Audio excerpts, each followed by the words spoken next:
appreciate it. Can everybody in the back hear me? No? How's that?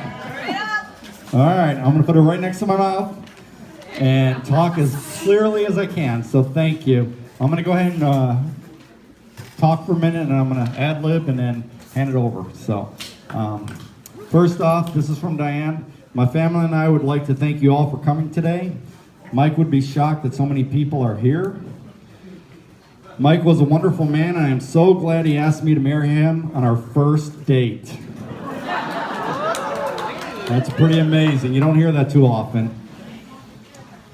Mike was a wonderful man, and I'm so glad he asked me to marry him on our first date. People thought we were nuts, but it was the best 33 years of our life. We've met so many wonderful people through Mike's work, his train clubs, and his car clubs. Each of you are very important to Mike and I, and he was very fortunate to have met Bob and Janie Falcons. If I could have Bob and Janie stand up for a second. No? Just Janie. Oh, Janie, I'm sorry. Oh, I'm sorry. Unfortunately, I forgot Bob passed away, so I apologize. Janie, there she is way in the back.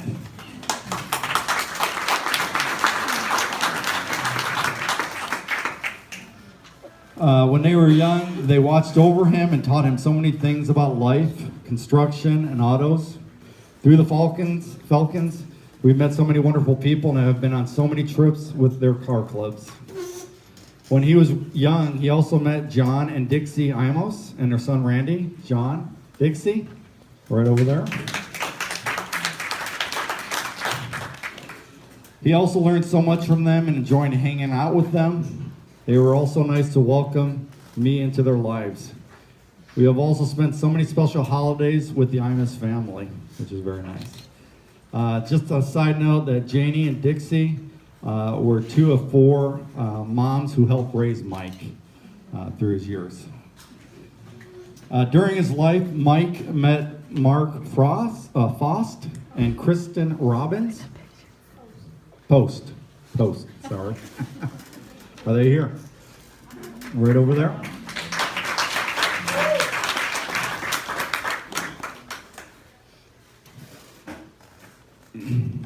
Hold on, I lost my train there. They have been made such a great team and have done so much together for over the years. They have built so many wonderful things. You guys are very talented. If you've ever seen any of their work, it's just incredible. So, Mark, excellent job. Mike, I can't say enough. They have worked so many different projects and also auto projects besides construction. It's been great having them in our lives. Each of you have held a special part of Michael's life. He enjoyed being so close to his sister Megan and Art. Megan, Art, right back there.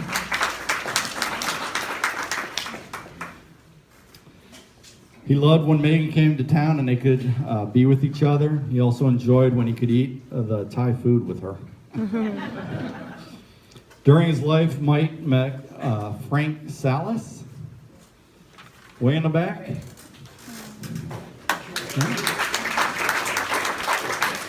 They had a great time working together almost every Saturday over the past 18 years. Mike and Frank have met at various places for breakfast at 6 a.m. Wow.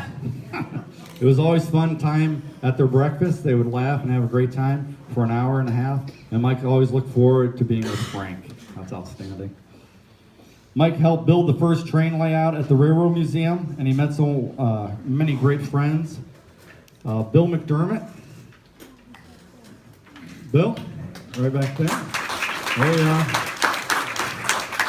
Bill McDermott worked there too, and they have enjoyed a wonderful relationship with the train clubs.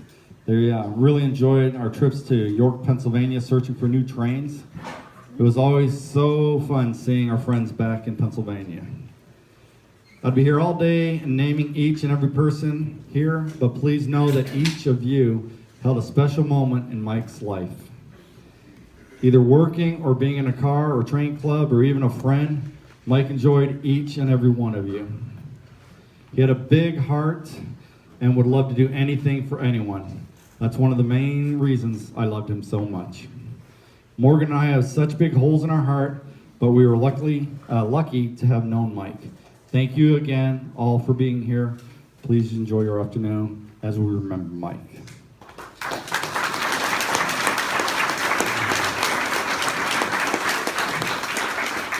So, there's wonderful stories. I bet everybody, and you can have an opportunity to come up here and talk to and share them with everybody. One of the greatest memories that I have of Mike, it was right back in 83, 84, right around that time. We had to go back to Ohio on a trip, and so I really look forward to it, spending some time with Mike, because I was really getting to know him, and we were going to do a great bonding experience together.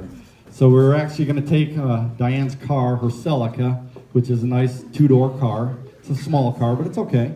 But right at the last moment, she kind of threw us a curve and said, we're going to go ahead and take a rocking horse and take it all the way back to Ohio. And so we had this rocking horse in the back of the car, okay? Which is great, I don't mind, but we could not lower the seats at all. So we did our best and we took off. And then the next thing that I found out is Mike, whom everybody knows, is wanting to try something new, something different, okay? Mike decided we're not going to take any highway, okay? And I'm like, are you kidding me, okay? So here we are traveling, okay? And we're not going to stop for any hotels, of course. And we're going to go ahead and drive straight through. Well, let me tell you, at first I thought it was going to be the worst trip, and it started out as a great trip. Kind of towards the middle of the country, we see things that you don't want to see, and we saw some things we wanted to see, but it was quite an adventure, to say the least. And again, we're driving nonstop. It took us almost 31 hours to get to Ohio, okay? By the time we got to Ohio, we were pretty much on each other's nerves, We're fighting over, do you want to hear this song? I'm sitting there telling him, I don't really care, put on some song. So we're coming in towards Ohio, I can't remember the town, and we're at each other's throats, basically. And he's telling me, I see a ice cream place up there, do you want to stop? And I said, I don't really could care less if we stop or not. So we're really fighting. So we pull over into this little ice cream place, we get ice cream, we're enjoying it for a minute. There's actually some people over there, it seems like they're having some kids' party. And we're, again, just eating our ice cream, not really talking to each other. And, we just want it to be over, get to Twinsburg as quickly as we can. And he's asking me, are you enjoying the ice cream? I said, don't even talk to me, really. And so finally, we're just sitting there eating our ice cream, and all of a sudden this car pulls up. And I kid you not, it's for this kid's a party. Clowns start jumping out. And we're looking at it. And by the time they all finished, there was 12 people in there jumping out of this car. And we started laughing. And Mike was just beside himself. And it actually, we stayed there for a little bit. We talked to the people. And it was probably one of the best experiences and one of the most incredible experiences I've ever been on with Mike. And like I said, I could sit here and talk all day about him, different stories, but I love him. I miss him, and it's just nice to see everybody here. So thank you very much. I'm going to turn it over to John right now. Thank you.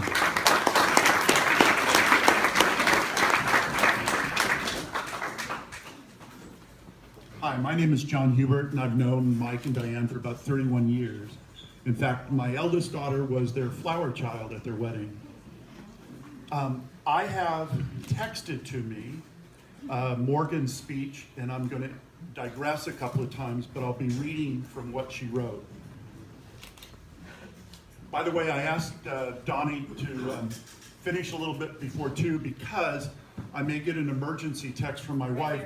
I dropped her off at my ex-wife's house on the way here for my youngest daughter's bridal shower. I got to see all my old friends that I lost in the marriage or divorce. And Mike and Diane chose me, so I think I got the better of it. Mike would appreciate the humor in that situation. Morgan writes, we are here today to celebrate someone who had the biggest heart, even though he was a man of very, very few words. I digress. Mike told stories, wonderful stories. They were clear of a filter. He told them as they happened, without tones or prejudice. He told them with humor, he told them graciously, and he told them with wisdom. I too love the trips with Mike. We were going to San Francisco once to build a train set for a Christmas display, and I love those car trips. He told wonderful stories. Morgan says again, as a young man, he had many passions, which included trains, planes, automobiles, and construction. I digress again. There were times when Mike hired very inexperienced people. I was one of them. Donnie was another.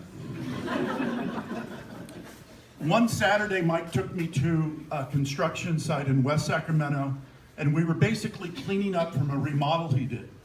It was filthy. After a couple hours, I looked like I came out of a cave. Then he tells me Donnie's coming to help. Donnie shows up in what I can only describe as a white tennis outfit. White shoes, white socks, shorts, and a white polo t-shirt. He swept for about 10 minutes and took off. Morgan writes, his hobbies played a huge part in his short life. For those who didn't know, trains were always a big topic in our family. They were placed on the walls above her bed most of her life. As a tiny baby, finally she took a stance when she was 25 and said, you gotta do something else. Literally 2 years ago. The heavy metal trains above her would shake and shimmer as the air conditioner would come on, or when you lived on, is it B Street or Elvis? And the trains would go, the real trains would go across the street, the whole house would shake. Morgan talks about the trips for the train club. Most memorable was the one in New York, Pennsylvania. Of course, we went to visit, and she was very young at the time. Diane insisted that the trip be educational. So Mike took her to many presidents' houses, she says, on that day. Unfortunately, she can't remember any of it. I do remember the small stuff, my parents spending hours at this small place, myself doing schoolwork in the back of the rental car, trying to find Beanie Babies, because that was the coolest thing back then. Long hours looking at these metal trains that she could never, ever touch. Members of the train club have become family, and I know that each of them would have a special memory of Mike. Another family well, it moved, hang on.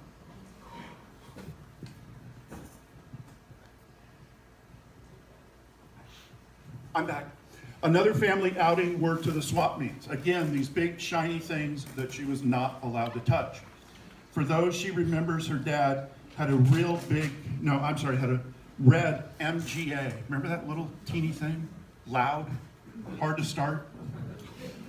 I love that little car, she says. For the longest time, she wasn't a fan of it, and then she got to drive it.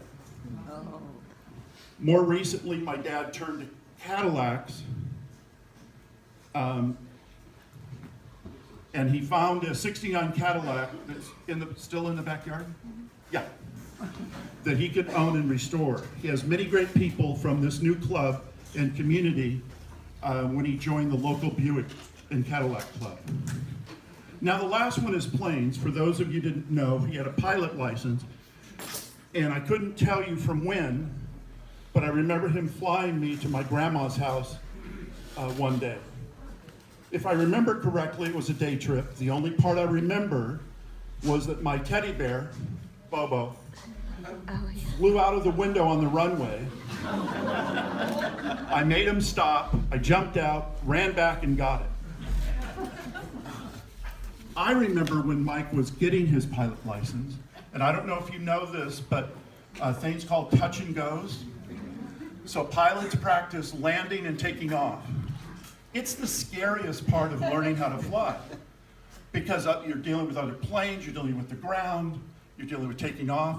He came up to, I think it was Auburn at the time, and had me with him, scariest time in my life. He turns to me and says, "What'd you learn?" I said, "Never to ride with you again." There's many people in this room that remember him for different reasons, have met him in different parts of his life. He always tried to be a generous man with a helping hand to everyone he met. He had a hard time saying no, which was he was always late. Since he found out he had cancer, I started to appreciate the small things, knowing that time is short. I'm sad to realize that I still have a few life-changing events in front of me, and knowing that he won't be there in the physical, I do know that he would always be with me in the journey of life.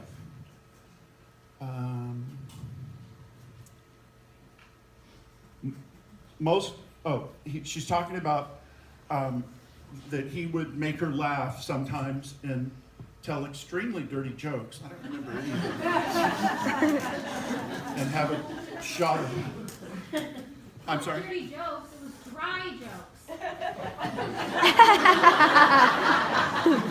I misread that. Dry joke.